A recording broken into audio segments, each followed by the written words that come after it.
بسم اللہ الرحمن الرحیم الحمد للہ رب العالمین والصلاة والسلام علی اشرف الانبیاء والمرسلین وعلی آلہ الطیبین الطاہرین المعصومین المظلومین اما بعد فقد قال اللہ سبحانہ وتعالی فی کتابہ المجید وفرقانہ الحمید وقولہ الحق وهو اصدق الصادقین اعوذ باللہ من الشیطان اللعین الرجیم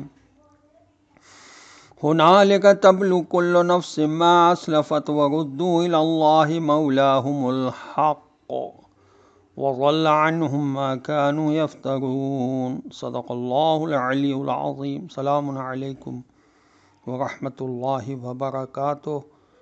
سورہ مبارکہ یونس کی آیت نمبر 30 کی تلاوت کا شرف میں نے حاصل کیا، جس کا ترجمہ یہ ہے کہ یہ وہ وقت ہوگا کہ جب ہر شخص اس کام کا نتیجہ دیکھ لے گا جو وہ پہلے کر چکا ہے، اور سب کے سب اپنے حقیقی آقا اور مالک کی طرف پلٹا دیے جائیں گے، اور ان کے وہ سارے کے سارے جھوٹ اور تہمتیں جو وہ گھڑا کرتے تھے بالکل ہی گم ہو کر رہ جائیں گے۔ تفسیر ماجدی میں اس آیت کے ذیل میں لکھا ہے کہ انسان مرتے ہی اپنی آنکھوں سے واضح طور پر دیکھ لیتا ہے کہ اس کے نیک اعمال اس کے لیے مفید ہیں اور برے اعمال اس کی تباہی کا سبب ہیں۔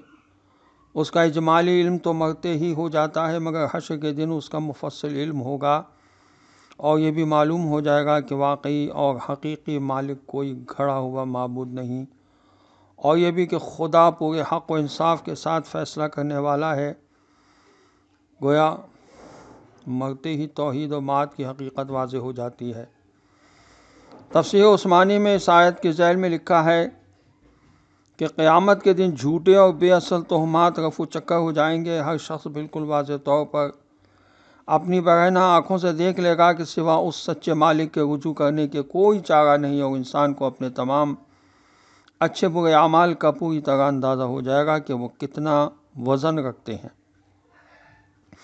کیونکہ قیامت کے دن تمام لوگوں کے پوشیدہ اور ظاہر تمام اعمال ان کے سامنے کھول کر اسی طرح پیش کر دیے جائیں گے جیسے دنیا میں کسی ڈرامے کے اداکاروں کے کردار ان کے اور سب لوگوں کے سامنے ٹی وی کے پردے پر دکھائے جاتے ہیں۔ کوئی اداکار اپنے ان اعمال و افعال و مقال سے انکار نہیں کر سکتا کہ یہ کردار میرا نہیں ہے۔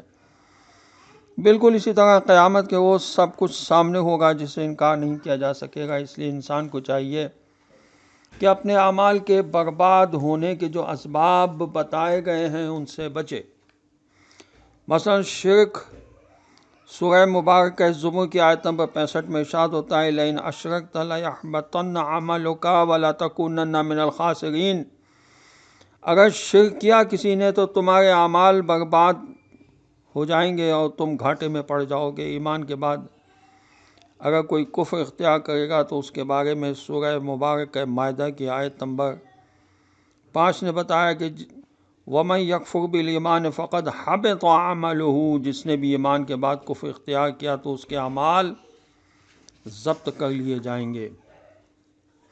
اگر کوئی دین سے پھر جائے تو اس کا بھی یہی حشر ہوگا۔ سورہ مبارکہ بقرہ کی آیت نمبر 217 میں ارشاد ہوتا ہے وَمَن يَرْتَدِدْ مِنْكُمْ عَنْ دِينِهِ فَيَمُتْ وَهُوَ كَافِرٌ فَأُولَٰئِكَ حَبِطَتْ أَعْمَالُهُمْ فِي الدُّنْيَا وَالْآخِرَةِ۔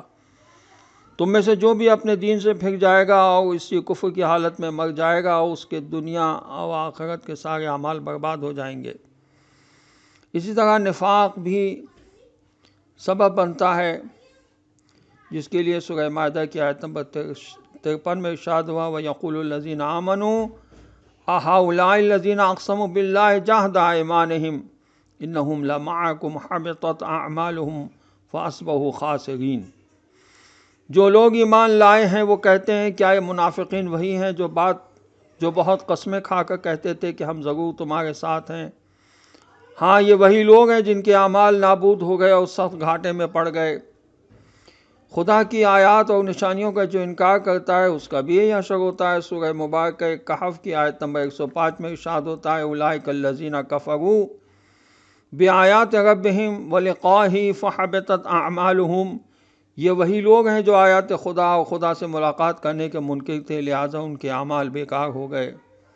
وآخر دعوانا ان الحمد للہ رب العالمین، والسلام علیکم ورحمۃ اللہ وبرکاتہ۔